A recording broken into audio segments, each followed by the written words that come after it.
Olá, telespectador da TV da Transparência. Olá, Lorena. Olá, Annalise. Seja bem-vindo ao segundo bloco de notícias da manhã desta segunda-feira, 17 de junho, em que você acompanha as principais atualizações dos poderes legislativo e judiciário. Bom, nós começamos com as atualizações do Senado, que temos uma matéria de Lauriberto Pompeu no jornal O Globo, que diz que o Senado deve votar projeto que regulamenta inteligência artificial nesta semana.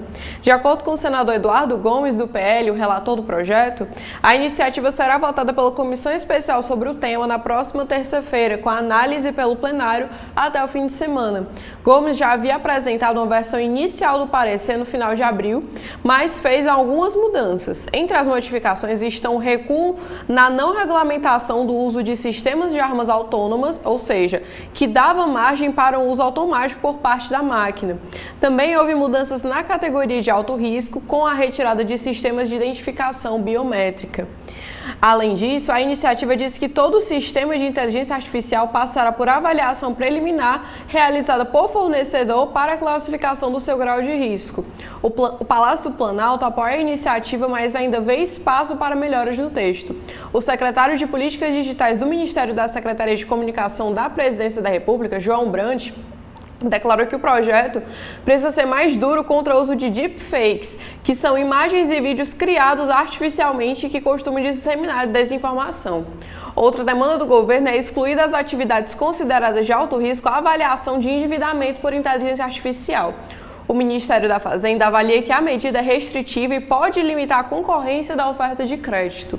O projeto é de autoria do presidente do Senado, Rodrigo Pacheco, e foi elaborado a partir das sugestões de uma comissão composta por estudiosos do direito. De acordo com o projeto, para a utilização da tecnologia, será preciso seguir alguns critérios, como demonstrar por meio de testes e análises adequados a identificação, a redução e a mitigação dos riscos razoavelmente previsíveis para os direitos fundamentais. O relatório regulamenta a criação do Sistema Nacional de Regulação e Governança de Inteligência Artificial, que seria uma espécie de comitê que reúne representantes das agências reguladoras, órgãos estatais de regulação setorial, órgãos e entidades de regulação de inteligência artificial e do Conselho Administrativo de Defesa Econômica, o CAD. Outra atualização é que a Comissão de Constituição e Justiça promove na quarta-feira, a partir das 10 horas, sabatina de duas autoridades para o Tribunal Superior do Trabalho e o Conselho Nacional de Justiça. Caso os nomes sejam aprovados na CCJ após a sabatina, as indicações serão votadas pelo plenário. Um dos sabatinados será o ministro do Superior Tribunal de Justiça, Mauro Luiz Campbell, que foi indicado pela Corte para o cargo de Corregedor Nacional de Justiça na CNJ. Sua indicação recebeu o relatório favorável do senador Eduardo Braga, apresentado na última reunião deliberativa do colegiado. Marques formou-se em Ciências Jurídicas pelo Centro Universitário Metodista Bennett, no Rio de Janeiro, em 1985. Foi professor do curso de Direito da Universidade Newton Lins, em Manaus, em 97 e 98. Em 1987, ingressou em cargo de promotor de justiça no Ministério Público do Estado do Amazonas, onde permaneceu até 2008, quando renunciou ao terceiro mandato como Procurador-Geral da Justiça na instituição para ingressar na magistratura como ministro do Superior Tribunal de Justiça, cargo que exerce até hoje. No Poder Executivo do Amazonas, entre 1991 e 1995, exerceu os cargos de Secretário do Estado de Justiça, Secretário de Estado de Segurança Pública, Secretário de Estado de Justiça e Cidadania e Secretário de Estado de Controle Interno, Ética e Transparência. Entre 2018 e 2022, foi ministro substituto do TSE e ministro efetivo do TSE do Amazonas. Presidiu a comissão de juristas responsável pela elaboração de anteprojeto de reforma da Lei de Improbidade Administrativa, instituída pela Câmara dos Deputados em 2018. Atualmente, Mauro Campbell é diretor da Escola Nacional de Aperfeiçoamento de Magistrados, ministro Sálvio de Figueiredo Teixeira e membro da Academia Brasileira de Direito Tributário. Foram esses os destaques do Senado. Lorena, o que é que nós temos na Câmara dos Deputados? Bom, Annalise, sobre a Câmara, nós temos que a Comissão de Defesa dos Direitos das Pessoas com Deficiência promove na terça-feira, ou seja, amanhã, dia 18, audiência pública sobre a criação de delegacias especializadas em crimes contra pessoas com deficiência. O debate atende a pedido da deputada Maria Rosas, do Republicanos, que quer discutir o projeto de lei 1182 de 2022, de sua autoria. A parlamentar destaca que a população com deficiência enfrenta barreiras significativas no acesso à justiça, muitas vezes exacerbadas por práticas discriminatórias e pela falta de preparação das autoridades para lidar com as peculiaridades desses casos. A deputada afirma, abre aspas, a criação de delegacias especializadas permitirá que policiais e profissionais sejam treinados para compreender e lidar adequadamente com os diferentes tipos de deficiências e as necessidades específicas dessas vítimas, fecha aspas. A parlamentar cita dados do IBGE e de organizações não governamentais que indicam que a taxa de violência contra pessoas com deficiência é significativamente mais alta em comparação com a população sem deficiência. E outra atualização sobre a Câmara é que o governo federal lançou o programa Brasil Digital para ampliar a oferta de TV digital em 250 cidades do país. Serão implantadas estações para a transmissão dos sinais da Câmara dos Deputados e da empresa Brasil de Comunicações, a EBC. Também será permitido o compartilhamento da infraestrutura por emissoras privadas. Câmaras municipais e assembleias legislativas têm até o dia 28 de junho para se inscrever no programa. O investimento inicial previsto é de 150 milhões de reais até o ano de 2026, por meio do novo programa de aceleração do crescimento. O objetivo é levar ao cidadão as informações produzidas pela rede legislativa, ou seja, pela TV Câmara, TV Senado, TV Assembleias e TVs Câmaras Municipais, além de TVs públicas. O programa vai comprar e implantar estações de televisão digital. Também vai selecionar instituições parceiras para gerir o local de instalação e da infraestrutura básica para a oferta do serviço de televisão digital e doar equipamentos transmissores para as emissoras. Essas instituições parceiras são órgãos ou entidades da administração pública que possam disponibilizar o local e a infraestrutura básica. O local de instalação e a infraestrutura deverão ser capazes de permitir a instalação de equipamentos para pelo menos a operação de um canal da EBC e um do Poder Legislativo. O supervisor da rede legislativa da Câmara, Carlos Neiva, explica que as câmaras municipais e assembleias legislativas estaduais podem participar de duas formas, sendo beneficiárias do programa, recebendo os equipamentos que serão comprados pelo Ministério das Comunicações ou sendo uma instituição parceira. De acordo com a portaria do Ministério das Comunicações, as instituições parceiras têm algumas obrigações. Por exemplo, prover o local de instalação e infraestrutura básica quando disponível, incluindo disponibilidade de energia elétrica, conectividade à internet e segurança. E compartilhar a capacidade da estação que não esteja em uso com eventuais interessados em utilizá-la para instalar equipamentos de transmissão de televisão digital.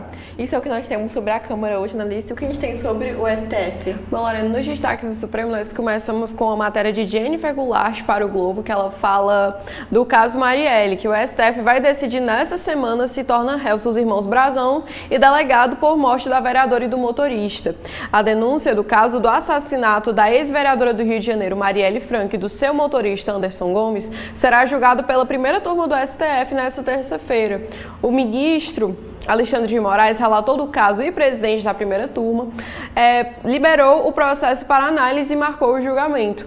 A Procuradoria-Geral da República ofereceu em maio denúncia contra o conselheiro do Tribunal de Contas do Rio de Janeiro, Domingos Brazão, seu irmão, deputado federal Chiquinho Brazão, o delegado Rivaldo Barbosa, ex-chefe da Polícia Civil do Estado, e o policial militar Ronald Alves de Paula, ex-chefe de uma milícia pelos homicídios. Domingos, Chiquinho e Robson Calixto da Fonseca, conhecido como Peixe, assessor do conselheiro, também foram denunciados pela PGR por organização criminosa. De acordo com as investigações da Polícia Federal, o ex-policial militar Rony Lessa relatou que no segundo trimestre de 2017, Chiquinho, então vereador do Rio, demonstrou descontrolada reação à atuação de Marielle para a apertada votação do projeto de lei à Câmara número 174 de 2016. Com o projeto, ele e o irmão buscariam a regularização de um condomínio na região do Jacarepaguá, na zona oeste da cidade, visando obter o título de propriedade para especulação imobiliária. Segundo a delação de Lessa, o delegado Rivaldo Barbosa foi uma peça-chave para que os homicídios fossem consumados a mando dos Brazão. Ao delegado, caberia garantir uma espécie de imunidade aos envolvidos para evitar que a investigação chegasse aos responsáveis pelo crime. Barbosa e os irmãos negam as acusações feitas pelo delator. O ex-policial militar está preso desde 2019 sob a acusação de ser o autor dos disparos que mataram Marielle e Anderson. Lessa está preso desde 2019 e Anderson na região central do Rio. Outro destaque é a matéria de Ricardo Chapola para a revista Veja, que diz que o STF anunciou a abertura de uma licitação para contratar uma empresa que será encarregada de monitorar as redes sociais sobre conteúdos que envolvam a corte. O valor do contrato, segundo o edital, é de R$ 345 mil e prevê duração de 1 ano. A iniciativa surge no momento em que a corte vem intensificando, ano a ano, o combate à disseminação de notícias falsas e ataques que sofre na internet. O Supremo quer saber tudo que se fala sobre ele nas redes sociais. A empresa que vencer a licitação fará um acompanhamento ininterrupto do Facebook, Twitter, YouTube, Instagram, TikTok e LinkedIn. O trabalho envolverá ainda a análise da imagem do Supremo, a identificação de assuntos relevantes abordados pelos usuários e a classificação do material. A empresa também terá a responsabilidade de identificar quem são as pessoas que estão compartilhando os conteúdos, especialmente os autores de menções negativas. O STF solicita no edital que a empresa contratada utilize uma ferramenta específica no trabalho de monitoramento. Ele precisa ser capaz de identificar públicos, formadores de opinião, discursos adotados, georreferenciamento de origem das postagens, bem como a influência dos públicos, dos padrões das mensagens e dos eventuais ações organizadas na web. Os ministros vão receber relatórios com balanços diários, semanais e mensais, identificando os formadores de opinião que debaterem assuntos relacionados ao Supremo com análise de seu posicionamento e sua capacidade de repercussão. O trabalho deve conter ainda uma avaliação geral do impacto da mobilização em torno dos temas relacionados à Corte, com avaliação de seus reflexos na opinião pública. Além dos dados precisos sobre a imagem da Corte no universo digital, a ferramenta deve inibir a difusão de ameaças feitas aos ministros. Os dados colhidos, se for o caso, poderão ser compartilhados com a Polícia Federal. Esses os destaques do STF. Lorena, o que é que a gente tem na Justiça Eleitoral? Bom, sobre a Justiça Eleitoral, a gente tem uma matéria de Rafael Moraes Moura para o jornal O Globo, que diz que o novo Código Eleitoral acende alerta entre institutos de pesquisa.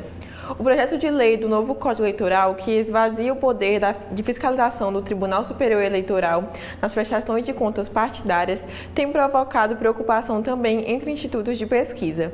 O receio é por conta da exigência de que as pesquisas de intenção de voto passem a ser divulgadas junto de um indicador de confiabilidade, uma espécie de taxa de acerto das pesquisas.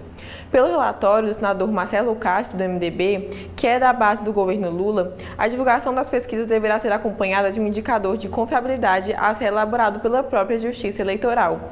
O projeto exige que, ao fazer uma pesquisa para a disputa eleitoral de cargos majoritários, como presidente, governador, senador e prefeito, o Instituto também divulgue o resultado das últimas 3 pesquisas estimuladas que ele mesmo fez para aquele mesmo cargo no pleito anterior.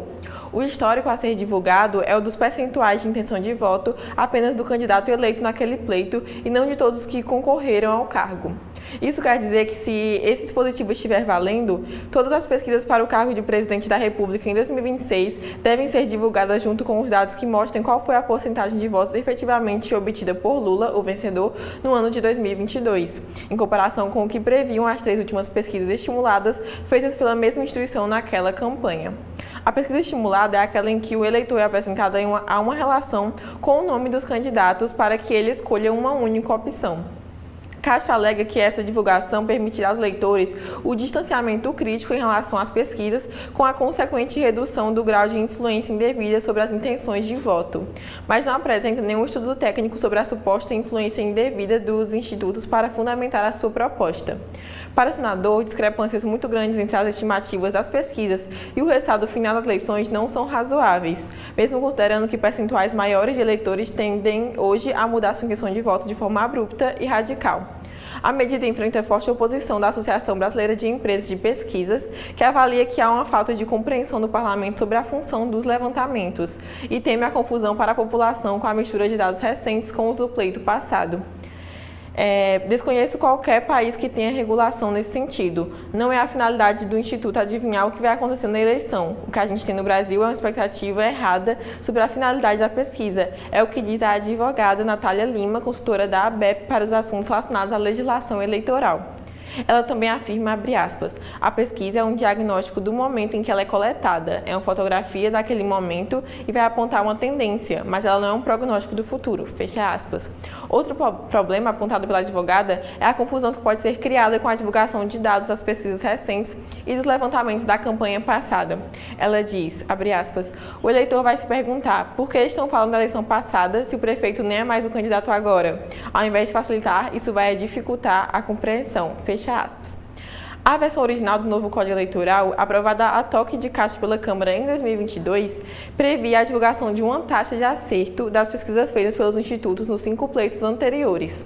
Na Câmara, o projeto ficou sob a relatoria da então deputada federal Margarete Coelho, do PP, integrante da tropa de choque do presidente da Câmara, Arthur Lira. E com isso eu encerro as informações sobre a Justiça Eleitoral, Annalice. Bom, nós estamos encerrando a nossa participação aqui no segundo bloco de notícias. Nós agradecemos a sua audiência e esperamos que continue conosco para mais informações. Até a próxima!